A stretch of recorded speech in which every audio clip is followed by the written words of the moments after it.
अस्सलाम वालेकुम नाज़रीन, रूबी न्यूज़ के साथ मैं हूं मोहम्मद अख्तर। सबसे पहले नजर डालते हैं सुर्खियों पर।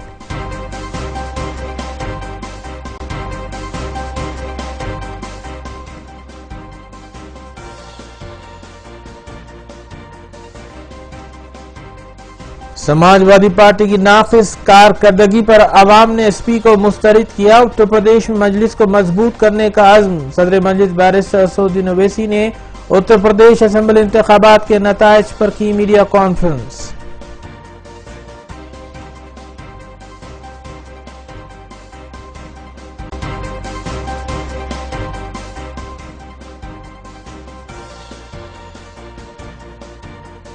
गवर्नर के खुतबे के दौरान शोरगुल करने की पादाश में तेलुगु देशम के 2 अरकान असेंबली जारिया सेशन तक मुअत्तल।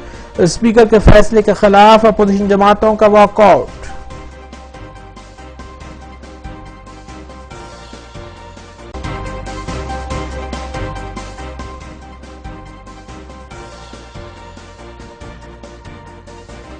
टास्क फोर्स ई जोन टीम ने बैन रियासती गांजा स्मगलिंग रैकेट को किया बेनकाब। 420 किलो गांजा और 11 लाख रुपए नकद रकम बरामद।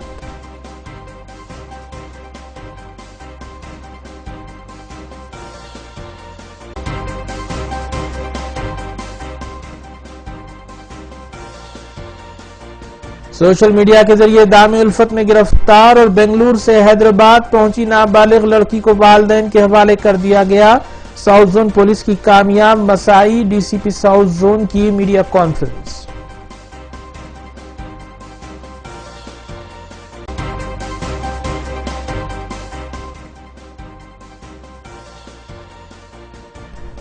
अब खबरें तफसील से। सदर कुल हिंद मजलिस इत्तेहाद मुस्लिमीन बैरिस्टर असदुद्दीन ओवैसी ने कहा है कि उत्तर प्रदेश असेंबली इंतखाबात के नताइज ने साबित कर दिया कि मुल्क में मुसलमानों का कोई वोट बैंक नहीं है। सदर मजलिस बैरिस्टर असदुद्दीन ओवैसी ने मजलिसी हेडक्वार्टर दारुस्सलाम में मीडिया कॉन्फ्रेंस से खिताब करते हुए रियासत उत्तर प्रदेश के असेंबली इंतखाबात के नताइज पर बात की। उन्होंने सियासी पंडितों से सवाल किया कि उत्तर प्रदेश के नताइज के बाद वो ये सवाल करते हैं कि सेकुलर जमातों का वोट कहां गया। वाज़ेह है कि उत्तर प्रदेश में बीजेपी ने 300 से ज़ायद नशिस्तें हासिल करते हुए एक रिकॉर्ड जीत दर्ज की है।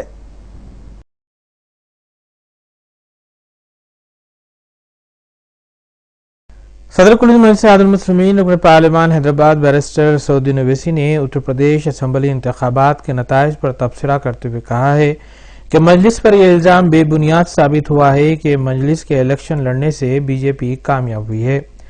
और बताया कि ज्यादातर नशिस्तें जहां पर मजलिस ने मुकाबला किया वहां से बीजेपी को शिकस्त हुई है। उन्होंने संभल की नशिस्त की मिसाल देते हुए कहा कि वहां से एसपी कामयाब हुई है। उन्होंने बताया कि समाजवादी पार्टी हुकूमत की कारकर्दगी के खिलाफ अवाम ने वोट दिया है क्योंकि पार्टी ने उत्तर प्रदेश में कोई काम नहीं किया था। उन्होंने कहा कि बीएसपी सदर मायावती की जानिब से इलेक्शन कमीशन को दिए गए मकतूब पर कमीशन को नोट लेना चाहिए। वाज़ेह है कि बीजेपी ने उत्तर प्रदेश असेंबली इंतखाबात में शानदार कामयाबी हासिल करते हुए 300 से ज़ायद नशिस्तों पर कब्जा किया, जबकि एसपी और कांग्रेस इत्तेहाद के अलावा बीएसपी को सख्त हजीमत का सामना रहा और बाकी तमाम पार्टियां मिलकर भी 100 का हिंसा पार नहीं कर सकी। दरियासना बीएसपी सरबराह मायावती ने इलेक्शन कमीशन से मुतालबा किया है कि दोबारा राय दही बैलेट के जरिए करवाई जाए क्योंकि ईवीएम मशीनों में उलटफेर हुआ है। सदर मजलिस बैरिस्टर असदुद्दीन ओवैसी ने दावा किया कि उत्तर प्रदेश के 90% मुसलमानों ने बीजेपी को वोट नहीं दिया है। इस मौके पर एमएलसी सैयद अमीनुल हसन जाफरी भी मौजूद थे।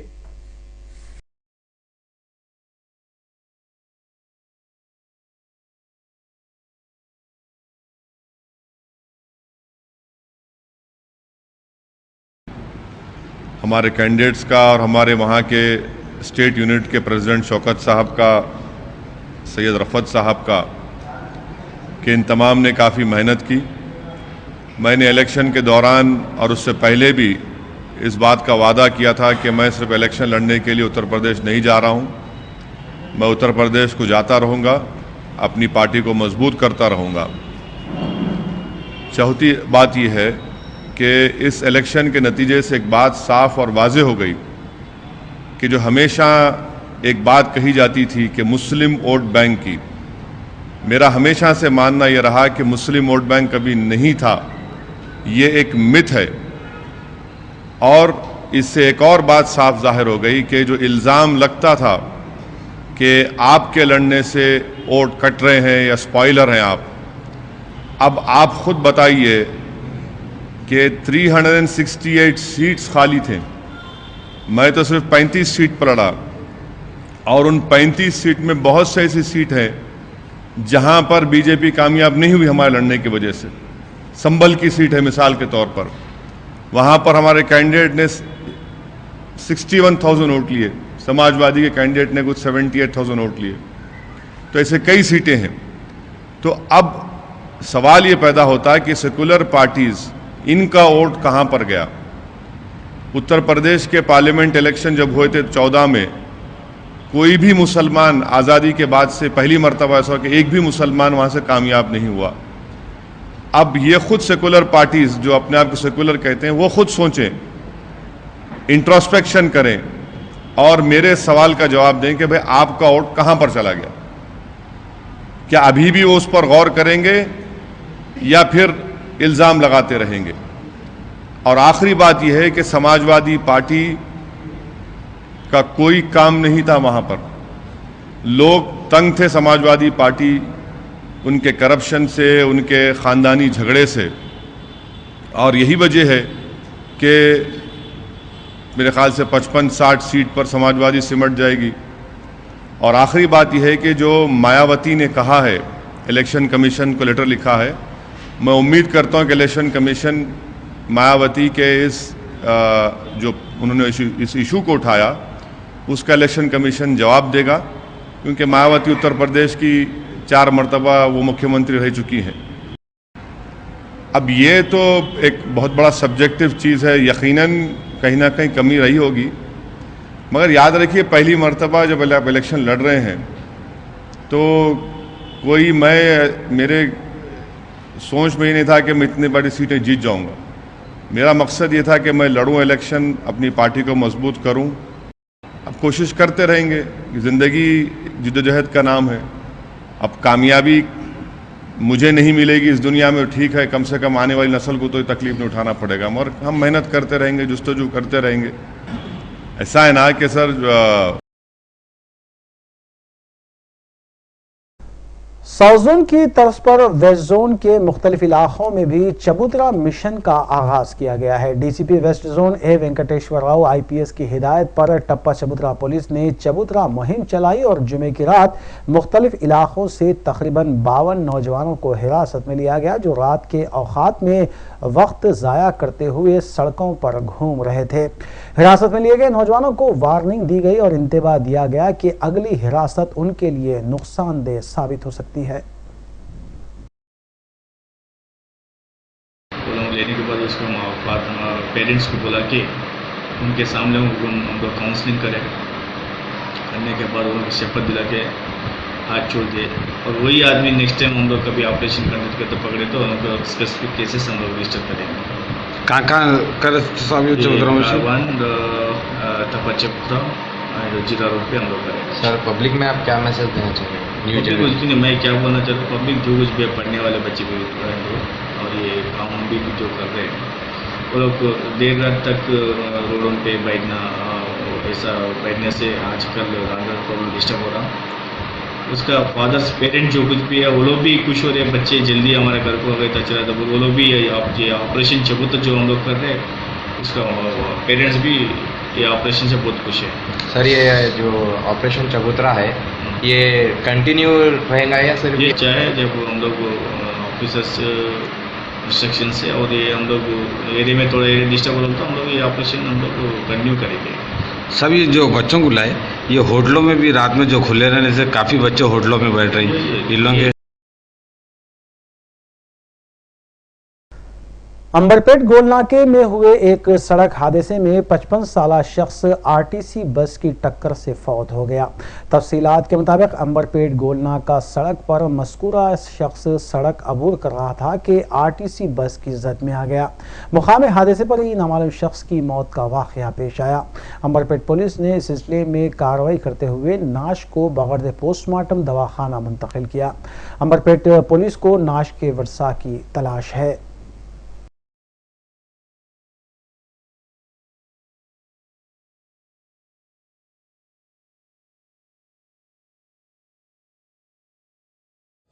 अफजलगंज में वाक़े और मूसा नदी के किनारे कंपाउंड में रखी हुई एक डीसीएम वैन को नामालूम अफराद ने आग की नजर कर दिया। मुकामी अफराद ने फौरी तौर पर फायर कंट्रोल को इत्तला दी, जिसके बाद गौलीगुड़ा फायर ब्रिगेड ने मुकाम वाक़े पर पहुंचकर आग पर काबू पाया।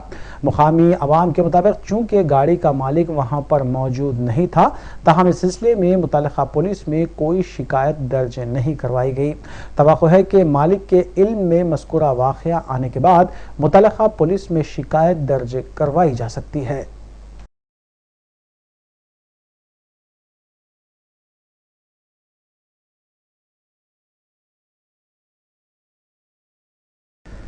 हालत नशे में गाड़ी चलाने वालों के खिलाफ सख्ती के साथ कार्रवाइयां की जा रही हैं। सिलसिले के तहत मलकपेट ट्रैफिक पुलिस ने सरूनगर मिनी टैंक बॉन्ड पर गुज़िश्ता रात मुहिम चलाई। ड्रंक एंड ड्राइव मुहिम के दौरान जुमला 17 केसेस रजिस्टर्ड किए गए, जबकि 3 4 व्हीलर 2 3 व्हीलर्स के अलावा 12 2 व्हीलर्स जब्त किए गए। मलकपेट ट्रैफिक पुलिस के मुताबिक मज़कूरा अफराद को कोर्ट में पेश किया जाएगा।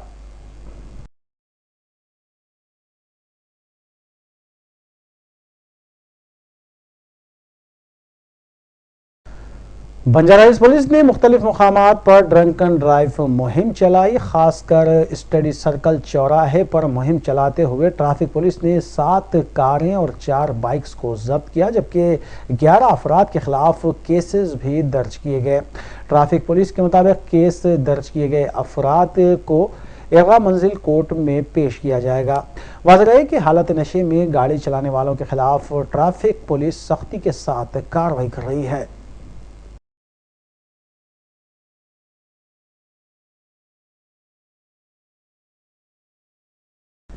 इब्राहिमपट्टनम में वाक़ एक अल्ट्रासाउंड स्कैनिंग सेंटर पर धावा करते हुए हामला खातून के पेट में पल रही औलाद की जिन्स बताने के एक रैकेट को बेनकाब किया गया। डिस्ट्रिक्ट डीएम और एचओ हरिचंद्र रेड्डी की निगरानी में बावसूख इत्तला पर एक टीम ने प्रतवेश अल्ट्रासाउंड स्कैनिंग सेंटर पर कार्रवाई की। डॉक्टर नंदा के खिलाफ इस सिलसिले में एक केस भी दर्ज किया गया, क्योंकि जिन्स के लिए स्कैनिंग करना एक कानूनी जुर्म है और स्कैनिंग सेंटर को भी मोहरबंद कर दिया गया।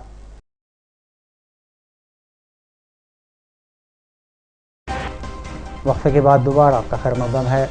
तेलंगाना असम्बली के बजट इजलास में गवर्नर के खुतबे के दौरान तेलुगुदेशम अराकीन की जानिब से मुसलसल शोरगुल करने के बायस 2 तेलुगुदेशम अराकीन रेवंत रेड्डी और वेंकट वीरैया को जारिया इजलास तक मुअत्तल करते हुए ऐवान से बाहर कर दिया गया। तेलुगुदेशम अराकीन असम्बली की मुअत्तली के फैसले से दस्तबरदारी इख्तियार करने के मुतालबे को मद्देनजर रखते हुए कांग्रेस, बीजेपी और मार्क्स पार्टी ने भी ऐवान से वॉकआउट किया। तेलंगाना असेंबली के बजट इजलास के हफ्ते के रोज आगाज के साथ स्पीकर असेंबली मधुसूदन चारी ने गवर्नर के खुतबे के दौरान कांग्रेस के वॉकआउट और तेलुगुदेशम अराकीन की जानिब से मुसलसल शोरगुल करने पर अपने अफसोस का इजहार किया।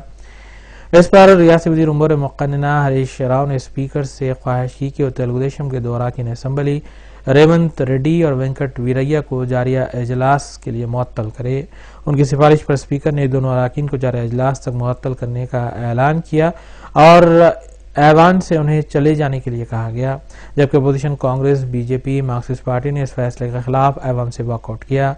जाना रेड्डी ने इसे गैर जमहूरी इक़दाम करार देते हुए बताया कि टीआरएस हुकूमत अपोजिशन से एहतजाज का हक छीन रही है। किशन रेड्डी ने बताया कि गवर्नर का खुतबा हो या सदर जमहूरिया का खुतबा, अपोजिशन की जानिब से एहतजाज एक फितरी अमर है और तेलुगुदेशम अराकीन अपनी जगह बैठकर एहतजाज करने के बावजूद उन्हें मुअत्तल करना नाइंसाफी है। मार्क्सिस्ट कम्युनिस्ट पार्टी ने भी इस मुअत्तली के फैसले की शदीद मजम्मत की। కాంగ్రెస్ పార్టీ సరే వారు వాకౌట్ చేసి వెళ్ళారు. కానీ తెలుగుదేశం పార్టీ సభ్యులు మాత్రం మరి సభలోనే కూర్చొని రేవంత్ రెడ్డి గారు మరి అదేవిధంగా సండ్ర వెంకట వీరయ్య గారు పదే పదే నినాదాలు ఇవ్వడం, వారు గవర్నర్ గారి ప్రసంగాన్ని ఇంటరప్ట్ చేసే విధంగా వారు వ్యవహరించడం ఇది నిజంగా చాలా బాధాకరం అధ్యక్ష. ఎందుకంటే సభలో ఈ రోజు ఎంతసేపైనా మాట్లాడవచ్చు, మీరు మిమ్మల్ని ఎవరు మాట్లాడద్దనట్లే కదా, ఎవరు ఏ సభ్యుడైనా మాట్లాడచ్చు, ఏ సబ్జెక్ట్ అయినా మాట్లాడచ్చు. మన వింటర్ సెషన్ లో రికార్డు శాసనసభ చరిత్రలో ఎప్పుడు జరిగినంత కాలం మనం వింటర్ సెషన్ జరుపుకున్నాం అధ్యక్ష. ఇప్పుడు కూడా నిన్న బీఏసీ సమావేశంలో కూడా మీ సమక్షంలో సభను ఎక్స్టెండ్ చేయాలని కోరినప్పుడు ఎస్ గవర్నమెంట్ ఈజ్ రెడీ అని కూడా చెప్పడం జరిగింది అధ్యక్ష. అయినా కూడా మరి నిన్న ఇంటరప్ట్ చేయడం అనేటువంటిది కరెక్ట్ కాదు అధ్యక్ష. మంచి సాంప్రదాయాలు నెలకొల్పడం కోసం ఆ సభ్యుల మీద, ఇద్దరు సభ్యుల మీద కూడా చర్య తీసుకోవాల్సిందిగా నేను మిమ్మల్ని విజ్ఞప్తి చేస్తున్నాం అధ్యక్ష. గౌరవ చైర్ స్పీకర్ గారు కూడా ఫోన్ చేసి ప్రత్యేకంగా రిక్వెస్ట్ చేసిన తర్వాత కూడా స్పీకర్ గారి మాటను కూడా గౌరవించకుండా గవర్నర్ ప్రసంగానికి పదే పదే అంతరాయం కలిగించినందుకు I beg to move that under sub-rule 2 of Rule 340 of the Assembly Rules that the following members named by the Honorable Speaker be suspended from the service of the House for this session. Sri A. Revanth Reddy Garu, S. Venkata Veeraya Garu.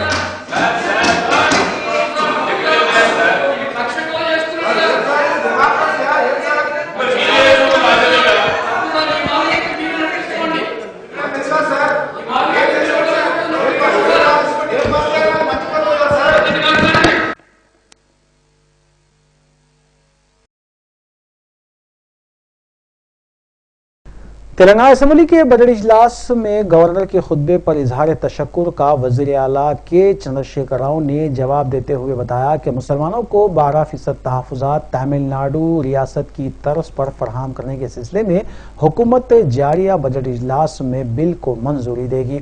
उन्होंने मजलिस के मुतालबे पर इस बात का भी ऐलान किया कि फुटपाथ पर कारोबार करने वालों को गैर ज़रूरी हिरासा करने के सिलसिले को बंद करते हुए फौरी तौर पर वज़ीर दाखिला को हिदायत दी जाएगी। वज़ीर आला ने कहा कि तेलंगाना रियासत को मुल्क की मिसाली रियासत बनाने और मुसलसिल बरक़ी सरबराह करने के इक़दामात किए जा रहे हैं।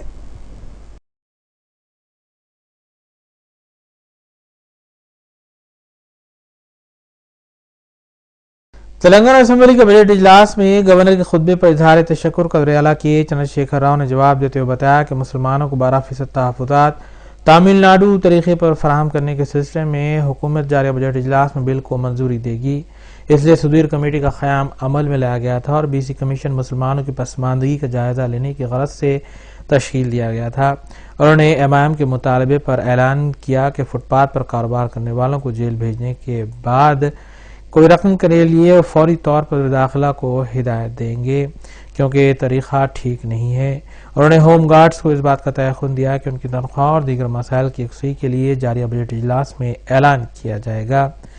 वज़ीर तेलंगाना के चंद्रशेखर राव ने अपोजिशन पर तनकीद करते हुए कहा कि टीआरएस हुकूमत तेलंगाना रियासत को मुल्क की मिसाली रियासत में तब्दील करने के अलावा हुकूमत की जानिब से मुसलसल बरक़ी सरबराही, किसानों को इनपुट सब्सिडी फराहम करने और बीसी तबके के साथ मुकम्मल इंसाफ करने के इक़दामात करेगी।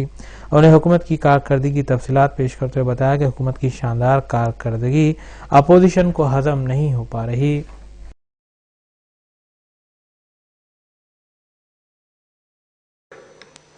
గొప్ప వరం మాకు తెలంగాణ ప్రభుత్వం ఇచ్చిందని చెప్పి వాళ్ళు వేణుల్లో కొనియాడుతున్నారు అధ్యక్ష. అయ్యేలా సంతోషంతో పొంగిపోతా ఉన్నారు. అదేవిధంగా ముస్లిం మైనార్టీల కోసం చెప్పిన 12% రిజర్వేషన్ అధ్యక్ష, ఎస్టీల కోసం చెప్పినటువంటి రిజర్వేషన్, ఈ 2 రిజర్వేషన్ కూడా కమిషన్లు వేసినాం. మతపరమైన రిజర్వేషన్లు ఇవ్వలేము అధ్యక్ష. రిలీజియస్ బేస్డ్ రిజర్వేషన్ ఉండదు. ఆర్థిక సామాజిక వెనుకబాటు మీదనే రిజర్వేషన్లు కల్పించబడతాయి. అది మన రాజ్యాంగం చెప్తా ఉంది. కాబట్టి సుధీర్ కమిషన్ రిపోర్ట్ వచ్చింది అధ్యక్ష. ముస్లింల విషయంలో స్టడీ చేయమన్నాం. ఆయన సుదీర్ఘకాలం స్టడీ చేసి మొత్తం రిపోర్ట్ ఇచ్చారు. సంతోషంగా ఈ బడ్జెట్ సెషన్లో పాస్ చేయబోతా ఉన్నామని నేను మనవి చేస్తా ఉన్నాను.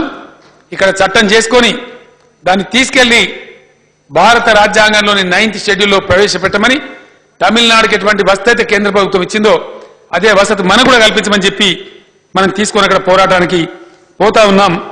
అన్ని రాజకీయ పార్టీలు కూడా కలిసి రావాలని చెప్పి నేను మనవి చేస్తా ఉన్నా అధ్యక్ష. Address and they are deemed to have been moved. I shall now put the amendments 1 to 11 to vote. The question is that those who are for the amendments, please say aye. Those who are against, please say no. No, save it. No, save it. The amendments are lost.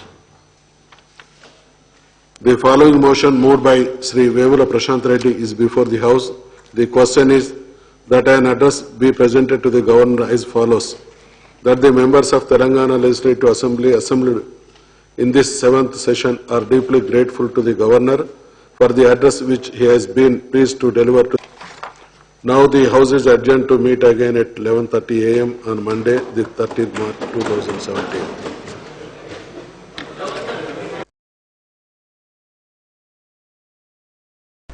मजलिस रुकन assembly Syed Ahmad Pasha Qadri ने assembly के budget इजलास में governor के खुतबे पर जारी मुबाहिस में हिस्सा लेते हुए हुकूमत से इस बात का मुतालबा किया कि शहर हैदराबाद में फुटपाथ पर कारोबार करने वालों को हिरासा करने का सिलसिला ख़त्म किया जाए और पुराने शहर के अलावा दीगर इलाक़ाजात में घंटों जो बरक़ी मुनक़ता की जा रही है इस सिलसिले को भी ख़त्म किया जाए। सैयद अहमद पाशा खादरी ने पानी की सरबराही को मुमकिन बनाने, निज़ामिया तिबी कॉलेज की इमारत की तामीर, हैदराबाद मेट्रो रेल के काम पुराने शहर में फौरी तौर पर आगाज करने और चार मीनार का तहफ़्फ़ुज़ करने का भी मुतालबा किया।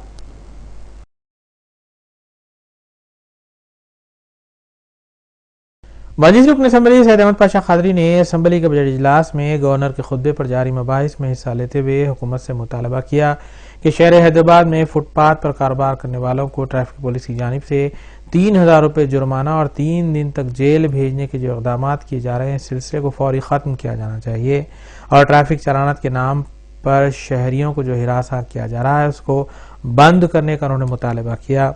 हैदराबाद बिलखुसूस पुराने शहर में बरक़ी सरबराही मुनक़ता की जा रही है। इससे मुताल्लिक़ मजलिस असम्बली ने कहा कि मुसलसल बरक़ी सरबराह की जाए और पुराने शहर में ट्रांसफार्मर रिपेयर फीडर कायम करने के अलावा पानी की सरबराही को भी बाकायदा बनाया जाए। पाशा खादरी ने कहा कि निज़ामिया तिब्बी कॉलेज, मक्का मस्जिद और बाग़ अम्मा के तामीरी काम, हैदराबाद मेट्रो रेल के तामीरी काम पुराने शहर में आगाज़ करने के अलावा राशन की दुकानों से अनाज की सरबराही को यकीनी बनाया जाए। लावादी डबल बेडरूम तमाम हलकों में फराहम किए जाएं क्योंकि 80% मुसलमानों के मकानात यहाँ पर मुकीम हैं और मुसलमानों को ज़्यादा से ज़्यादा मकामात फराहम करने का उन्होंने मुतालबा किया।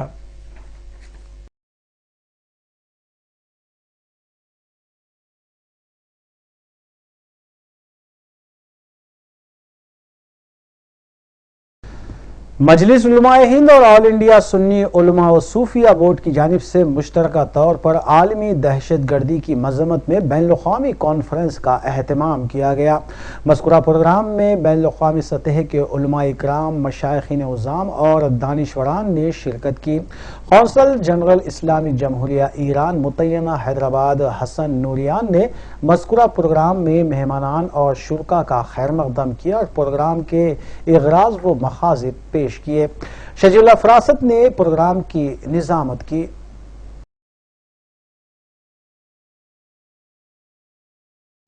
मजलिस उलमाए हिंद और ऑल इंडिया सुन्नी उलमा और सूफिया बोर्ड की जानिब से मुश्तरका तौर पर आलमी दहशत गर्दी की मज़म्मत में बैनुल-अक़वामी सतह की कॉन्फ्रेंस का एहतमाम किया गया। इस प्रोग्राम में आलमी सतह के मजहबी कायदीन और मुख्तलिफ फ़िरक़ों से ताल्लुक़ रखने वाले उलमा इकराम और मशाइखीन ने शिरकत की। पहले सेशन की शुरुआत मौलाना क़ारी सैयद मतीन अली शाह क़ादरी की क़िरात कलाम पाक से हुई, जबकि ईरानी कौंसल जनरल मुतय्यना हैदराबाद हसन नूरियान ने खैर मक़दम किया। दिल्ली से आए मौलाना हाफिज क़ारी वहील अख्तर नवाजी और आगा मेहदी महदवी ने खिताब किया, जबकि ईरान से आए आलिम दीन मौलवी आगा मदनी ने भी दहशतगर्दी की मज़म्मत में खिताब किया। दूसरे सेशन का आगाज क़ारी सैयद सिद्दीक हुसैन की क़िरात कलाम पाक से हुआ, जबकि मौलाना लहाज गुलाम मिसबाही मगरबी बंगाल के अलावा आयतुल्लाह मोहम्मद हसन ज़मानी, मौलाना अनवारुल क़ादरी झारखंड, मौलाना मोहम्मद फसीउद्दीन निज़ामी, मुनीरुज़्ज़मा खान, हाजी मुस्तफ़ा गुलाम हाल मुक़ीम कुवैत के अलावा दीगर ने खिताब किया। दूसरे इजलास की सदारत मौलाना सैयद क़बूल पाशा शुत्तारी ने की। मुक़र्रिरीन ने आलमी दहशतगर्दी की शदीद मज़म्मत की और दहशतगर्दी के फ़रोग़ में काम करने वालों का समाजी बायकॉट करने की भी अपील की। सहाफ़ी सजीउल्लाह फ़रासत ने प्रोग्राम की कार्रवाई चलाई।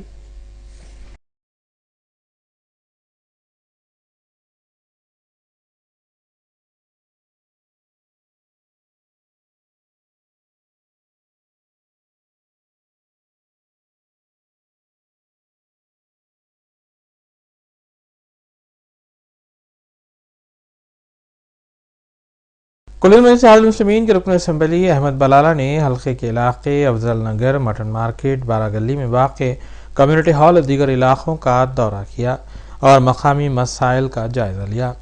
इस मौके पर ओल्ड मलकपेट के नुमाइंदा कॉरपोरेटर मोहम्मद शफीउद्दीन के अलावा सरगर्म मजलिसी कारकुनान उनके हमरा मौजूद थे। मकामी मसाइल को हल करने का मजलिस रुकन असम्बली अहमद बलाला ने तयक़ुन भी दिया।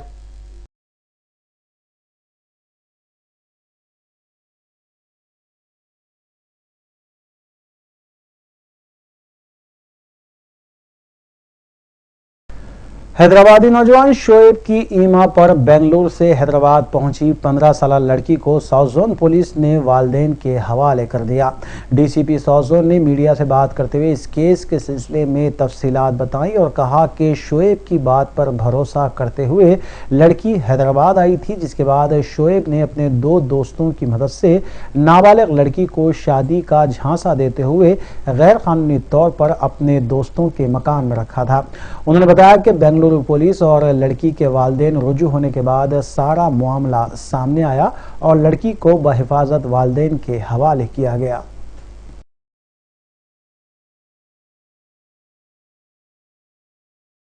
आपका सबको मालूम है, हैदराबाद सिटी पुलिस एक माइनर लड़की के सेव करने के लिए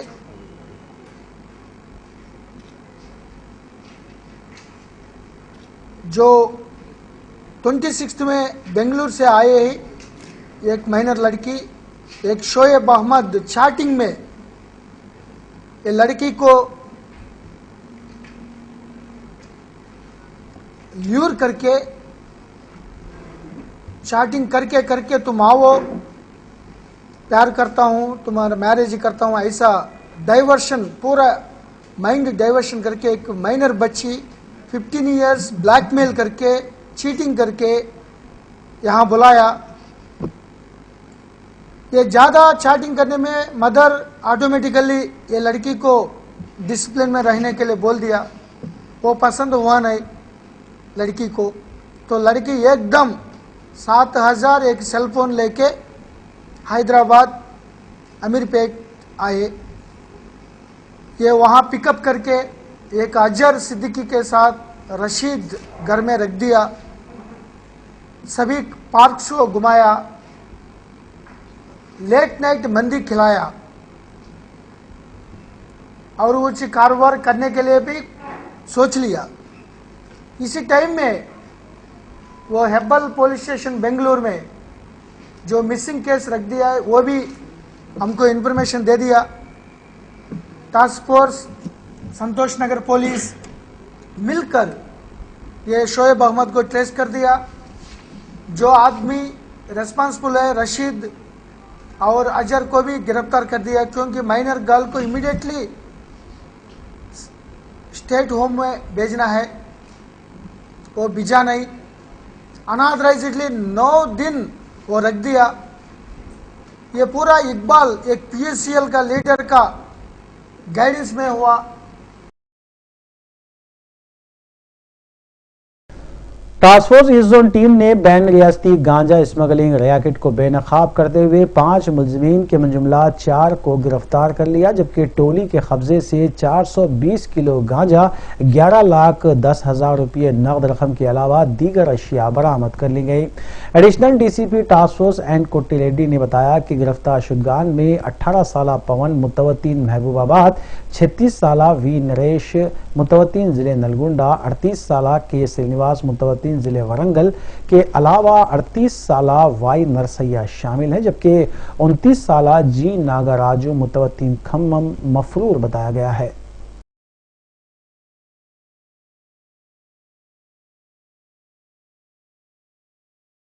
टास्क फोर्स और ओयू सिटी पुलिस एक क्रेडिबल इंफॉर्मेशन में 4 मेंबर गांजा स्मगलिंग गैंग को गिरफ्तार किया।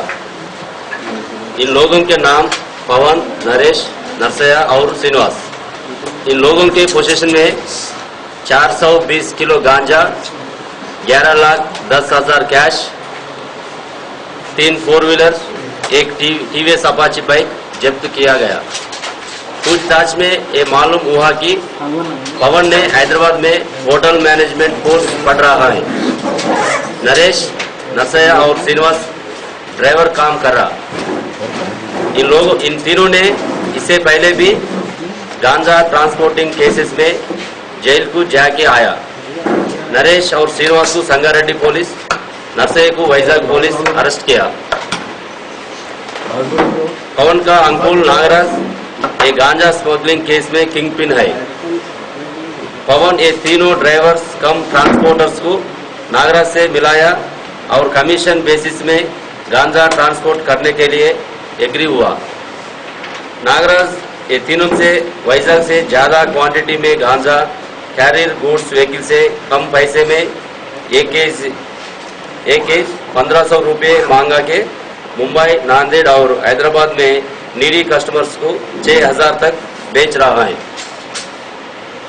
इन लोग गांजा ट्रांसपोर्टिंग में गुड्स कैरियर व्हीकल्स यूज कर रहा। पुलिस से एस्केप होने के गाड़ियों में एम्प्टी सरकारी ट्रेस भर के नीचे गांजा का थैली रख के ट्रांसपोर्ट करा। एक गाड़ी का ट्रक के नीचे डमी बॉडी बना के उसके अंदर गांजा लोड करके ट्रांसपोर्ट करा। ऐसा करने से देखने में एम्प्टी गाड़ी दिखता, लोगों को शक नहीं रहता, लेकिन अंदर गांजा का थैली रहता। पवन को पायलट के जैसा इस्तेमाल करा।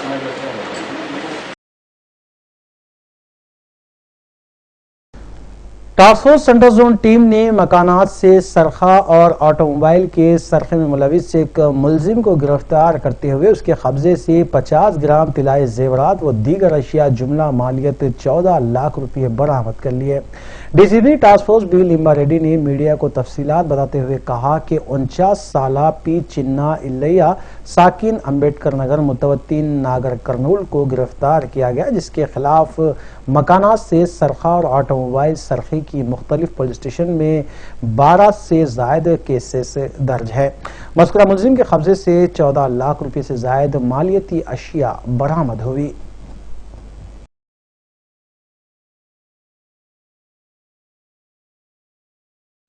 Central zone task force team एक notorious house breaking by night offender, वैसे भी 4 व्हीलर और 2 व्हीलर्स का भी थेफ्ट करते हैं। इसका नाम है चिन्ना एल्लैया।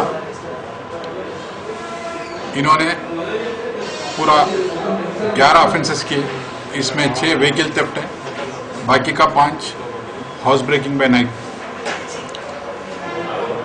3 4 wheeler, 3 2 wheelers, 2 laptop, silver ornaments, वैसे गोल्ड ऑर्नामेंट्स इनके पास से रिकवरी हुआ। पूरा 11 ऑफेंसेस करे और एक ऑफेंस में भी इन्वॉल्व है। लास्ट मंथ इन्होंने चिकटबेली वाले जब अरेस्ट किए थे, वहां से उन्होंने एस्केप हुआ, वहाँ एक केस रजिस्टर हुआ था। वो जो केस के पहले उन्होंने 4 ऑफेंसेस करे, फिर एस्केप होने के बाद पूरा 7 ऑफेंसेस में इन्वॉल्व है। ये जो चिन्ना एल्लैया 1992 से ये एचबी ऑफेंसेस और व्हीकल थेफ्ट्स करते रह रहा। इनका एमओ ऐसी है कि पहले एक गाड़ी को चोरी करना, या वो 2 व्हीलर या ज़्यादा तक तो 4 व्हीलर चोरी करते। वो चोरी करे से व्हीकल ले लेके रात में एक अच्छा पॉश कॉलोनीज या मिडिल इनकम ग्रुप कॉलोनीज में उन्होंने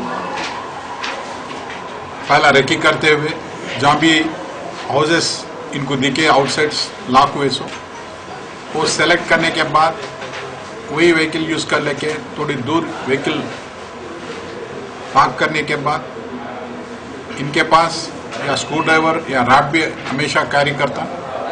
तो दोनों के हेल्प से जो भी आइडेंटिफाइड है सो हाउस को या लैच नहीं तो ताला, दोनों में से एक ये जो स्क्रू ड्राइवर रॉड का हेल्प से निकालने के बाद घर में valuable items particularly gold, silver, cash theft करते हैं। तो इनका नेटिव महबूबनगर का है। 1992 से 22 टाइम्स इनको पुलिस वेरियस पुलिस स्टेशन वाले अरेस्ट करें। पूरा मिला के एक 75 केसेस इनके इन्वॉल्व हुए हैं। लास्ट ईयर भी इनको जब पंजागुट्टा वाले अरेस्ट करने के बाद पीडी एक्ट इन्वोक करके 1 साल तक उन्होंने जेल में था। जब इन्हों रिलीज हो गया पीडी एक्ट का, फिर ये जो ऑफेंसेस करना शुरू करा। तो अभी पंजागुट्टा पुलिस और हमारे central zone task force inspector Janaiah, SI Vinod और स्टाफ ने एक स्पेशल टीम बना के, जैसे जब चिकटपल्ली से उन्होंने फरार हुआ, वहाँ से इनको कैसा भी पकड़ना बोल के एक अच्छा प्लान करके इंफॉर्मेशन निकालने के इनको अरेस्ट करें। और इसमें जो भी अच्छे काम करे एसआई विनोद कुमार और स्टाफ उन लोगों को रिवार्ड दिला रहे। वैसे भी इनको और एक बार भी ये पीडी एक्ट का प्रपोजल करेंगे, क्योंकि इनको आदत हो गए, इसका हेल्थ भी ठीक नहीं, फिर भी ये जो ऑफेंसेस करते रह रहा, तो पीडी एक्ट का भी प्रपोजल करेंगे और इनको पंजागुट्टा पुलिस स्टेशन को हैंड ओवर। सर इंडिविजुअल करे या गैंग है इनकी? इनका कोई गैंग नहीं है, मोस्टली इंडिविजुअल करता, और वैसे भी इनका वाइफ के साथ या नहीं तो कभी इन्हों भी जहाँ तो गोल्ड आइटम है बेचता, इसमें कम रिकवरी हुआ गोल्ड का आइटम, बाकी का व्हीकल्स रिकवरी हुआ, और पूरा इंडिविजुअली करते हैं। सर कितने लाख की पूरी प्रॉपर्टी? कितना 14 लाख का प्रॉपर्टी है, जो 4 wheelers, 3 wheelers as well as gold, laptops मिला के एक 14 लाख का प्रॉपर्टी वर्थ है। मोहम्मद ज़हीरुद्दीन खान मेमोरियल ट्रस्ट की जानिब से हर साल बेवाओं और ओल्ड एज खवातीन में वजीफे के तौर पर इमदाद दी जाती है। याकुतपुरा बड़ा बाजार में इस सिलसिले में एक तकरीब का इनेकाद अमल में लाया गया। इस मौके पर सदर ट्रस्ट मसीउद्दीन खान के अलावा दीगर जिम्मेदारान भी मौजूद थे। ट्रस्ट के जिम्मेदारान को तहनीत भी पेश की गई।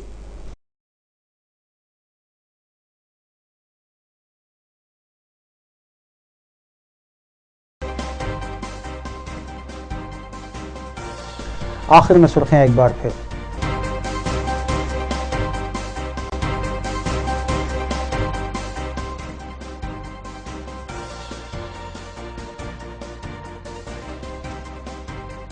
समाजवादी पार्टी की नाफिज कारकर्दगी पर अवाम ने एसपी को मुस्तरद किया। उत्तर प्रदेश में मजलिस को मजबूत करने का अज़्म। सदर मजलिस बैरिस्टर असदुद्दीन ओवैसी ने उत्तर प्रदेश असेंबली इंतखाबात के नताइज पर की मीडिया कॉन्फ्रेंस।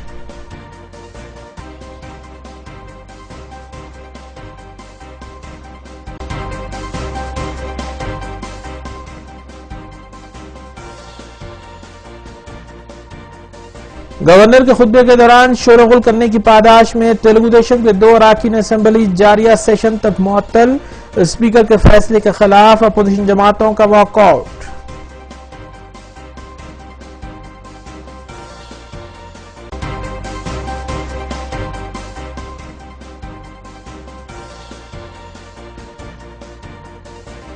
टास्क फोर्स ई जोन टीम ने बैन रियासती गांजा स्मगलिंग रैकेट को किया बेनकाब। 420 किलो गांजा और 11 लाख रुपए नकद रकम बरामद।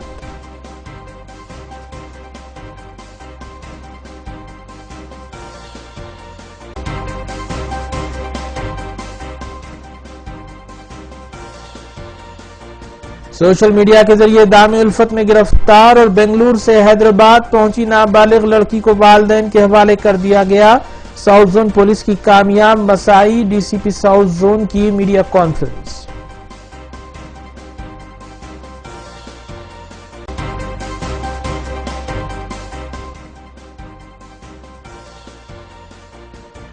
नाज़रीन, रूबी न्यूज़ की फीडबैक के लिए स्क्रीन पर दिए गए नंबर पर आप कॉल कर सकते हैं या ईमेल के जरिए हमें पैगाम भी भेज सकते हैं। इसी के साथ रूबी न्यूज़ यहीं इख्तिताम पज़ीर होती है। रूबी न्यूज़ की सारी टीम को दीजिए इजाज़त। अल्लाह हाफ़िज़।